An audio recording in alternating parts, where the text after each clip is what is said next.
Déjenme saludar a mi amigo Manuel Aranda. Manuel es periodista independiente, viene desde Hidalgo, ustedes lo ven y lo escuchan en las mesas de diálogo de Sin Censura. Querido Manuel, qué bueno compartir el desayuno contigo. Pues sí, un gusto, Vicente. Nos vemos cada miércoles en las mesas de análisis.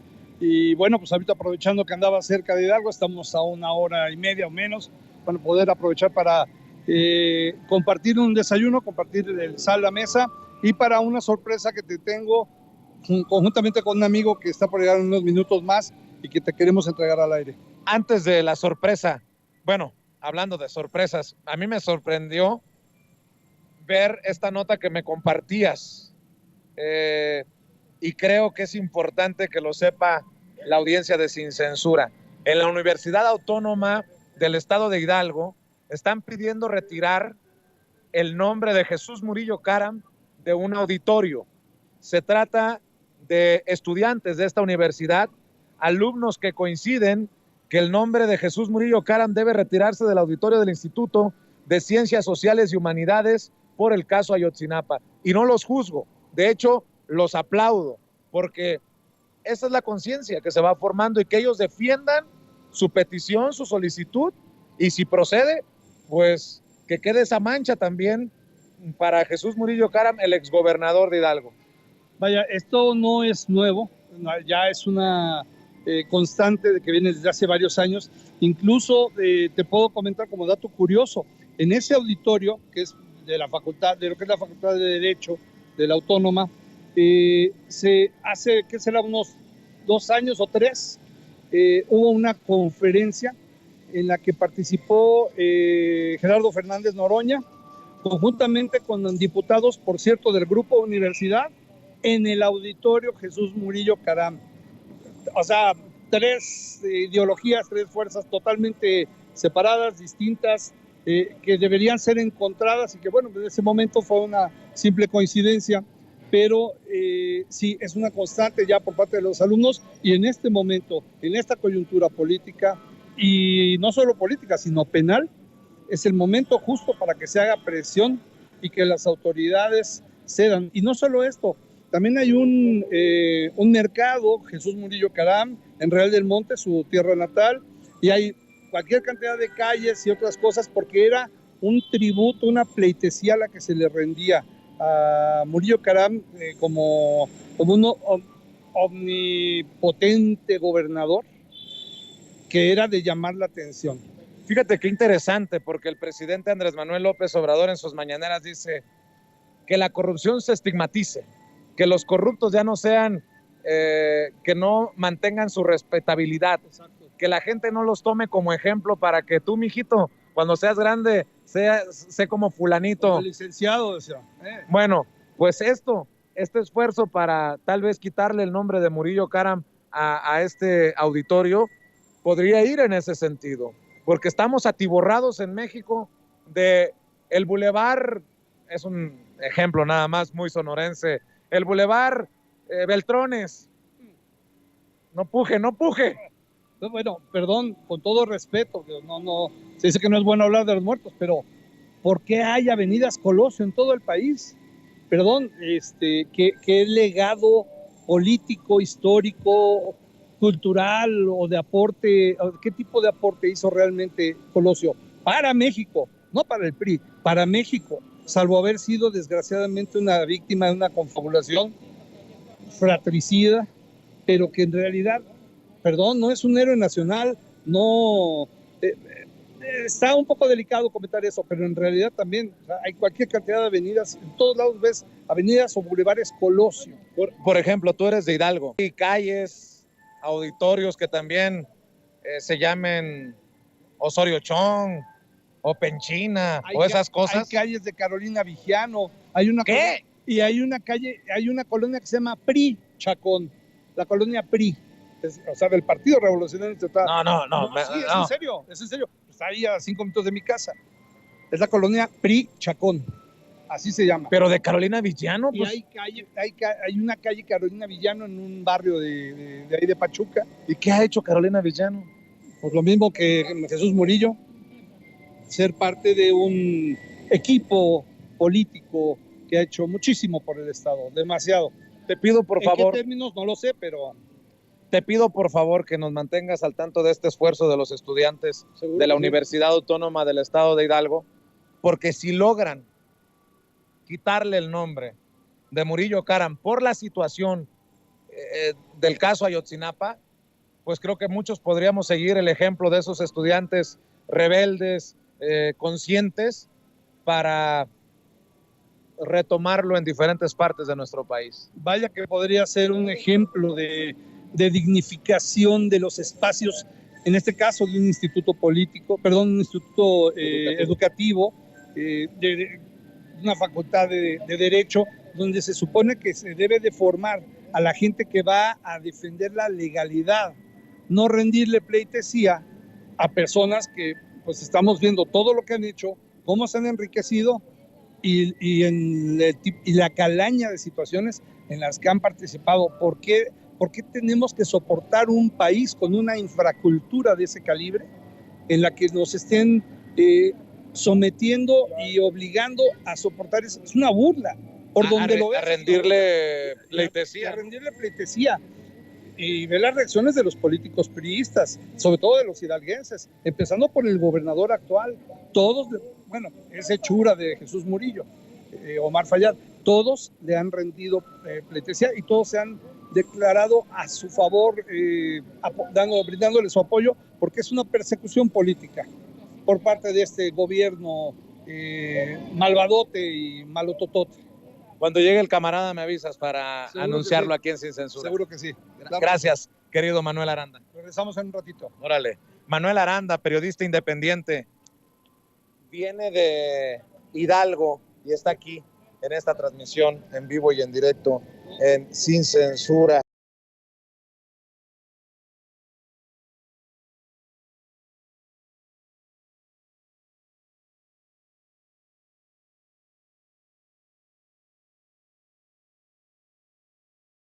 Saludar en estos momentos al maestro Ricardo Sevilla, periodista independiente, columnista del diario Basta y miembro de esta familia Sin Censura, para hablar, sí, de Vicente Fox y los intelectuales que aconsejaron, que apoyaron, que respaldaron el desafuero del presidente Andrés Manuel López Obrador, quien hoy retoma este tema precisamente en la mañanera.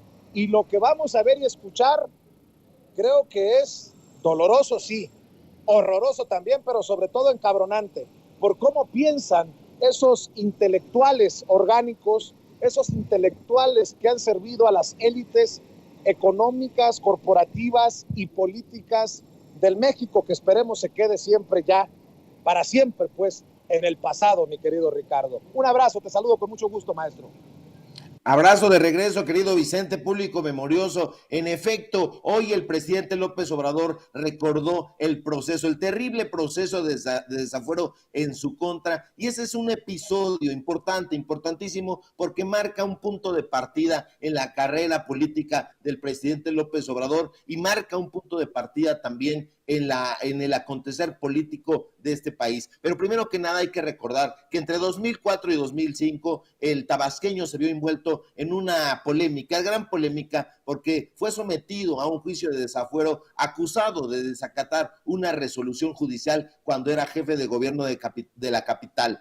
Pero esto fue solamente la superficie, porque fue una acción deliberada para evitar su candidatura a la presidencia de 2006. Lo que hacía Vicente Fox era tratar de allanarle el camino al sucesor. En ese momento todavía no se perfilaba Felipe Calderón Hinojosa, pero él quería allanarle el camino a algún panista. En la entonces Procuraduría General de la República lo acusó a López Obrador de violar un amparo dictado por un juez, siempre los magistrados, siempre los jueces, un sujeto llamado Álvaro Tobilla León, en favor de los propietarios de un predio, el predio del Encino, que está ubicado en Santa Fe, por lo que se pidió el desafuero. Y lo querían procesar penalmente. Se le acusaba de abuso de autoridad, entre otras gracejadas. El proceso, desde luego, causó revuelo inmediato, porque Vicente Fox había declarado previamente que su gobierno no pretendía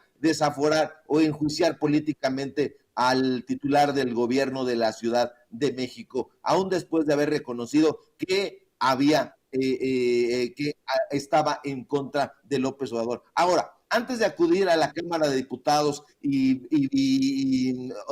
protagonizar este video que compartió hoy en la mañanera, el ahora presidente López Obrador propuso a una multitud reunida en el Zócalo, en el cual nos encontrábamos. A lo mejor hasta una imagen de ahí de nosotros se puede ver, porque estábamos arriba del toldo de un tráiler. Pues bueno, inició un movimiento de resistencia civil y anunció que estuviera donde estuviera, buscaría la presidencia del entonces PRD, hoy que ya está extinguido. Ahora, aquí todo el entramado es muy truculento, a la manera de una historia de Franz Kafka, porque en efecto fue desaforado. 127 votos en contra, 2 abstenciones, fueron más de 300, fueron 360 votos a favor, y pues bueno, se le retiró el fuero constitucional al al ahora presidente López Obrador. Y ahí habló Javier Vega Mejmije para argumentar que no había acatado la suspensión provisional. Ahora, es muy importante recordarlo porque el telón de fondo son los intelectuales, los personajes que en ese momento estaban y todavía continúan lacerando la imagen de López Obrador. Personajes como Enrique Krause, personajes como Héctor Aguilar Camín. Al propio Enrique Krause se le pidió que acudiera a la residencia, entonces la residencia oficial de Los Pinos, para que platicara él y sus huestes con el entonces presidente para preguntarle si ellos pensaban que era correcto o no desaforarlo. Ahí se volvieron locos porque un personaje que es el principal palafrenero y uno de los francotiradores de Enrique Krause, Guillermo Sheridan Prieto, que ya hemos hablado aquí con datos duros, pues pidió prácticamente casi su cabeza, casi poco faltó para que pidiera que López Obrador, pues bueno, pasara a la guillotina. Así de loco está este personaje, y si no me creen, me gustaría que pusiéramos una publicación que originalmente apareció en la revista Letras Libres de este sujeto que se llama Guillermo Sheridan Prieto. Es un personaje racista, y si me permite poner esa fotografía, veremos la calidad de sujeto que es. Para Sheridan, que siempre ha tenido una enorme animadversión por López Obrador, el mexicano es ignorante, Vicente. El mexicano para él es violento, es tonto, es caprichoso, es corrupto, es ladrón, es alcohólico, y esto lo avala la revista Letras Libres. Es uno de los amigos más cercanos de Enrique Krause. Aquí incluso el propio escritor José Saramago recibió una andanada de golpes en Televisa por un estúpido que se llama Esteban Arce, si no mal recuerdo, amigo del burro Van Rankin. ¿Por qué golpearon a José Saramago, premio Nobel de literatura portugués? Porque él se posicionó a favor en ese momento de López Obrador. Dijo el premio Nobel que se encontraba estupefacto, que no entendía qué estaba pasando en México, si era falta de pudor, y bueno, él dijo, yo me inclino a pensar que se trata de una enfermedad crónica, y de una enfermedad crónica en un país que se le hacía increíble que sucediera, porque era el país, dijo el premio Nobel, de Juárez o de Cárdenas, pero no entendía cómo era que este personaje, que Vicente Fox, llevara a cabo ese proceso de desafuero. ¿Por qué? Porque hay que decirlo con todas sus letras, el que estuvo detrás de este desafuero fue Vicente Fox, y Vicente Fox pues bueno, tenía esa alianza con el PRI, por eso le dice la gente muy bien el PRIAN. Hay que recordar a Gabriela Cuevas, a Jorge Lara, ambos del PAN, que fueron a pagar la fianza de 2,000 pesos que se requería para que López Obrador enfrentara la libertad bajo caución. Eso benefició paradójicamente la imagen del ahora presidente de la República, Vicente, porque tenía una muy buena aceptación aquí en la Ciudad de México, pero pues bueno, su imagen no estaba tan bien reconocida en otros estados. Y gracias a que este personaje, a que Vicente Fox encauzó el proceso de desafuero, el tabasqueño fue conocido y reconocido en otros estados y comenzó a ascender en su carrera política. Entonces, esto es muy importante recordarlo. Hay que recordar también que los dinosaurios, los longevos priistas y panistas de esa época, Juan de Dios Castro Lozano y Jorge Romero, ya ambos finados, fueron virulentos y poco faltó, insisto, para que solicitaran que López Obrador pusiera su cabeza en la guillotina, pero la animadversión de ese diputado era fruto del odio de las cúpulas priistas. Te digo algo curioso, porque estuve revisando la biografía de estos personajes y Jorge Romero, ese diputado priista que votó a favor del desafuero de López Obrador y que fue tan virulento, en su momento fue director de protección y vialidad en la Dirección General de Seguridad Pública y Tránsito en Hidalgo. ¿Y quién lo nombró? Su amigo Jesús Murillo Caram, quien era gobernador de Hidalgo. Entonces, todo está íntimamente ligado. Si nosotros empezamos a rascar, Vicente, público memorioso, nos vamos a dar cuenta que todas estas corruptelas, todos estos ladrones, siempre han estado íntimamente ligados, siempre han celebrado contubernios, y López Obrador, que desde entonces era un contendiente temido y que finalmente en 2018 logró llegar a la presidencia por el voto democrático del pueblo mexicano, es un personaje que ellos le tienen una especial animadversión, y le tienen una animadversión porque es un político popular, que no populista, popular, y tiene una cercanía, una empatía con el pueblo de México, que ellos, con todos los bots, con todos los community managers, con todos los columnistas chayoteados, no podrán llegar a llenar sus zapatos, porque López Obrador definitivamente es un presidente absolutamente democrático, que está a favor, y siempre lo dijo, de las minorías. Y en ese sentido, pues hay que recordar siempre este proceso de desafuero, porque, insisto, marca un antes y un después en la carrera política del ahora presidente de la República.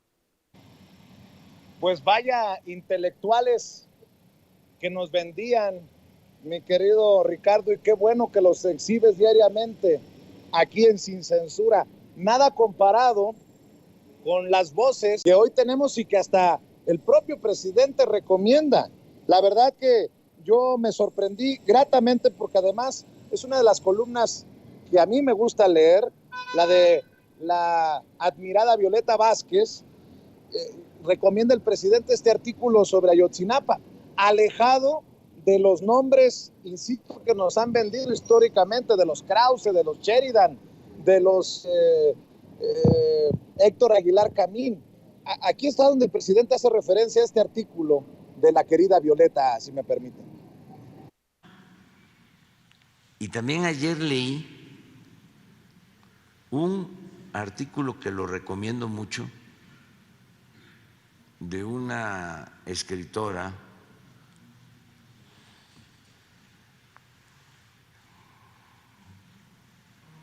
ahora me voy a acordar su nombre, que también lo recomiendo. Está el artículo en El Chamuco, es una escritora también, sobre el papel de los intelectuales en el caso de la desaparición de los jóvenes. Lo abominable, pues, de sus posturas. Así se llama, Violeta Vázquez, la irresponsabilidad de los intelectuales, citando un artículo, un ensayo de Chomsky, pero es de lo mejor, lo recomiendo. Eso es lo que ya tiene que irse haciendo a un lado. Afortunadamente ya no tiene el peso que tenía antes.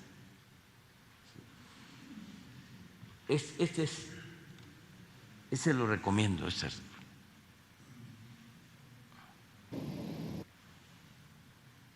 Pues ahí está la recomendación del presidente Andrés Manuel López Obrador al artículo que publica Violeta Vázquez Rojas, la irresponsabilidad de los intelectuales.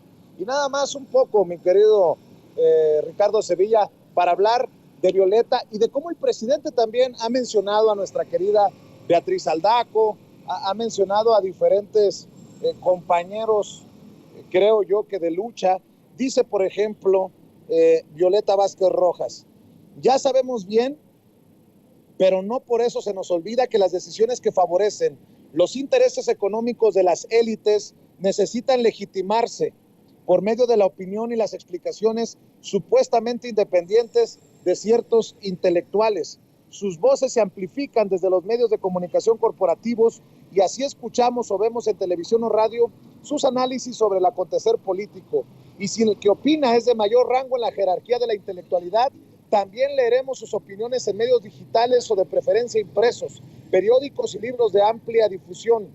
Con sus honrosas y muy claramente identificables excepciones, experto es el nombre que se asignan quienes desde una posición presuntamente ilustrada justifican y dan legitimidad a las decisiones de las élites. Creo que este primer párrafo pues ha de caer muy mal y hasta chorrillo causar entre los personajes que tú exhibes una y otra vez y por años, mi querido Ricardo Sevilla.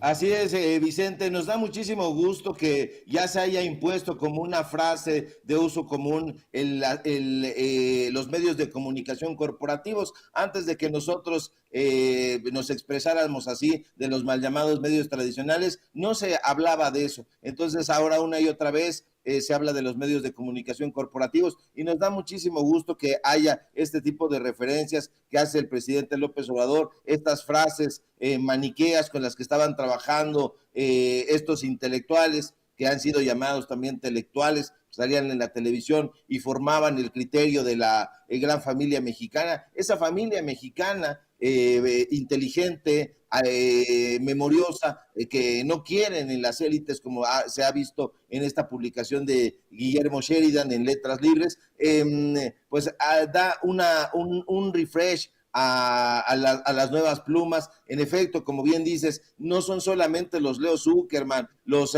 Pascal Beltrán del Río, Nexos, Letras Libres y sus huestes, no, ha habido siempre una importante un importante grupo de intelectuales que no se han conformado como grupo porque son independientes realmente y no están cobijados en ningún grupo ni político ni intelectual, pero los podemos enumerar muy fácilmente. Ahí está Beatriz Aldaco, nuestra amiga, está también Ramiro Padilla, está Luis Tovar, el director de la Jornada Semanal, está por supuesto el gran escritor Agustín Ramos, y así podríamos ir enumerando. Está el propio Gerardo Villegas, que también ha participado aquí en Sin Censura. En fin, hay muchas voces, muchos intelectuales, muchos periodistas que valdría mucho la pena asomarse a su trabajo, porque tienen reflexiones no de hoy, sino desde hace mucho tiempo, pero que habían sido soslayados por estos medios de comunicación que tienen nombre y dueño. Excelsior, El Universal, Reforma, hasta el 1+1, que en algún momento fue un periódico importante, ha sido vendido a las huestes priistas. Entonces hay que tener mucho ojo y mucho tino, y hay que seguir las recomendaciones que da el presidente López Obrador. Hoy recomendó, por ejemplo, que se leyera a Pedro Páramo de Juan Rulfo, se recomendó que se leyera Los de Abajo, las aventuras de Demetrio Macías, esa gran novela de la Revolución Mexicana que escribió el gran Mariano Azuela. Pero eso no lo van a hacer ni los Loret ni los López Dóriga, porque prefieren estar presentando libros en el Senado de la República con dinero de los mexicanos, de las mexicanas, y bueno, pues con la anuencia de Ricardo Monreal y todas esas huestes pedorras. Así es, si me permites pedir tu opinión, ¿cómo ves la respuesta de Lorenzo Córdoba a la exhibidototototota del martes del Jaguar que encabeza Laida Sansores, la gobernadora de Morena de Campeche? Este señor, creo yo, así como los intelectuales que tú estás exhibiendo, cree que somos pendejos. Porque la respuesta que da Lorenzo Córdoba al ser exhibido en un intercambio presuntamente de mensajes con Alito Moreno, escribe en un tuit: a ningún demócrata debería sorprender que la autoridad electoral mantenga comunicación con dirigentes partidistas. Es lo normal y obligado en democracia. Como consejero presidente del INE, tengo y seguiré teniendo comunicación con todas, y pone con mayúsculas todas, las fuerzas políticas. Pero eso no es lo que se le está señalando. Estamos denunciando que Alito Moreno le estaba pidiendo a Lorenzo Córdoba incluso los puntos discursivos para defender al INE públicamente. Que Lorenzo Córdoba tiene tal relación de cercanía con el PRI de Alito Moreno que hasta le, entre comillas, le ayuda con los reportes financieros del partido. ¿Será porque en su momento, porque Lorenzo Córdoba le debe al PRI estar ahí como consejero presidente del INE? Y nada más para escuchar tu opinión, mi querido Ricardo, de esta falta de honestidad intelectual de Lorenzo Córdoba, el consejero presidente del INE, déjame leer algunos comentarios de Twitter. Epigmenio Ibarra: no se equivoque Lorenzo Córdoba, el problema no es que tenga comunicación con el tal Alito, es el contexto y los contenidos lo escandaloso. Abraham Mendieta: ¿quién iba a imaginar que Lorenzo Córdoba acabaría asesorando a Alito? También leo a Abraham Mendieta en otro tuit que dice: es deleznable leer el intercambio de favores que se hacían el presidente del INE, Lorenzo Córdoba, y el corruptísimo Alito Moreno. El INE amenaza a la democracia con su parcialidad. Por su parte, leo a Alejandro Páez Varela, quien escribe: el PRI lo propuso y le dio la chamba de su vida. Las conversaciones de Lorenzo Córdoba con Alito no deberían sorprender, ni que todo el cochinero que millones hemos escuchado no lo movilice como lo moviliza AMLO. Es que el PRI lo hizo y le dio la chamba de su vida. ¿Dudas? Mi querido Ricardo Sevilla, no solamente indigna lo que sabemos desde el martes, sino encabrita el descaro, la forma tan sinvergüenza de responder y disquedar la cara del presidente del INE, del consejero presidente del INE, Lorenzo Córdoba. ¿Tú cómo ves, Ricardo? Es un personaje desvergonzado, es un racista. Nos podemos esperar lamentablemente todo de este árbitro supuestamente electoral que ha entregado el Instituto Nacional Electoral, el organismo más importante de vigilar la democracia en este país, a las huestes priistas y panistas. Lo habíamos visto ya del brazo de Claudio X González, del brazo de Gustavo de Hoyos, el expresidente de la Coparmex, y pensábamos que su estulticia no iba a llegar a tanto, pero en vísperas de que ya se largue del Instituto Nacional Electoral, que tiene secuestrado con Ciro Murayama, ese personaje que corre, apenas lo vemos para entrevistarlo, como en algún momento nos tocó verlo en las calles del centro de la Ciudad de México, y huyó, se subió en su camioneta para no platicar con la audiencia de Sin Censura. Pues bueno, son esa clase de sujetos que no están vinculados al pueblo, que no les interesa la democracia, que son falsos demócratas, de hecho, que los han vestido de relevancia en procesos electorales en los que no han figurado para nada, y que se ha encargado el pueblo de vigilar esas urnas que de pronto aparecen en algún barranco, que de pronto están manoseadas, y que estos personajes, en lugar de estar vigilantes y acechantes para que se lleve a cabo una democracia límpida, están en otra cosa, están asesorando a personajes en efecto deleznables, como es el caso de Alito Moreno, un sujeto que ya ha cometido pifias, robos, desacatos, ha lanzado injurias a diestra y siniestra, y pues lo peor que está haciendo este personaje, ya de por sí manchado en su imagen, es acercarse al PRI, a un PRI que ya está agonizante, a un personaje que no lo quieren ya ni en su propio partido político. Entonces, Lorenzo Córdoba, pues es un personaje anecdótico, ya se va del Instituto Nacional Electoral en breve, pero aquí lo más relevante es que la gente se está dando cuenta que urge una reforma electoral, pero ya, entonces hay que ayudar desde nuestras trincheras a impulsar esta reforma salutífera en todo sentido, para que la democracia en este país, todavía embrionaria, crezca, se desarrolle y no fenezca como podría serlo si queda en las manos de estos personajes, que además hay que llegar al INE, hay que reformarlo y hay que sanearlo, porque hay muchos personajes que están pecho tierra. En su momento aquí en la familia Sin Censura, nosotros dimos a conocer que están recibiendo muchos personajes de ahí instrucciones, órdenes de Mexicanos contra la Corrupción y la Impunidad, de Claudio X González. Entonces, hay muchos infiltrados, hay que hacer un saneamiento de raíz y vamos a estar muy atentos a que eso se lleve a cabo, porque es lo que necesita el pueblo de México. Gracias, Liliana.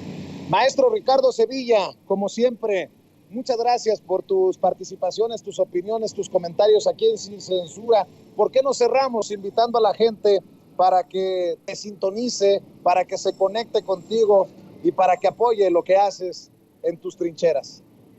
Al contrario, gracias a ti, querido Vicente, público memorioso. Siempre es un placer conversar con un periodista que tiene mucha trayectoria, aunque se enojen. Ya vi las fotografías que has estado subiendo y te felicito. Eso está haciendo rabiar a la derecha. Y pues bueno, vamos a continuar haciéndola rabiar, impulsando estos espacios. Síganme por favor en Twitter, @Sevilla Crítico, en Facebook, Ricardo Sevilla, así nada más. Síganme por favor en Los Datos Duros, Ricardo Sevilla, así ya se llama el canal, porque luego nos lo estaban escondiendo en YouTube. Ahí tenemos informativo en punto de las 8:30 de la noche, y por supuesto aquí en la familia Sin Censura, donde estamos participando entre 11 y 12 del día, de lunes a viernes. Te mando un fuerte abrazo, querido Vicente, y pues vámonos al jueves de Tianguis.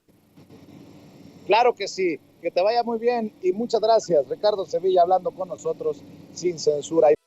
Amigos, amigas, regresamos en breve. Pero mientras seguimos hablando sin pelos en la lengua, Sin Censura, usted puede suscribirse a nuestros 3 principales canales en YouTube.